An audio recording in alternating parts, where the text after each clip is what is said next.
الصفحه الرسميه لرابطه الانديه جايبه صوره احمد رضا وهو واقع قدام بنتايج تقريبا الهدف يعني، حاطه تحت دماغه مخده وبعدين هو متغطي ببطانيه. ده بجد يا كابتن؟ او رب العزه حطوه على الشاشه عشان الناس تشوف يعني. هل ده صحيح ولا حد اللي مركب عليها البطانيه؟ اهو ده الصفحه يا جماعه، مش كده؟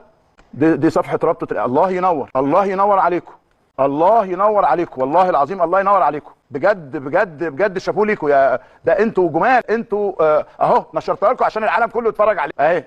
ده صفحه رابطه الانديه، ها مش حد تاني يا ايمن. ها شيء غريب جدا. لا غريب ايه؟ لا غريب ايه؟ شيل يا عم خلاص كفايه بجد والله العظيم، يعني اسلكتم صدورنا. انتوا ناس ذوق وبروفيشنال. طب ما تنزل بقى امام عاشور. طب ما لما انت كده ما تنزل لا نزل العقوبات. يعني لما انت سريع كده ولما انت متفاعل كده مع الحدث، يقول لك والله دي دعابه وطرفه وبنفك الجو يعني. لا انا مش عايز افك جو ولا قفل الجو، انا عايز الحق بصراحه. او لو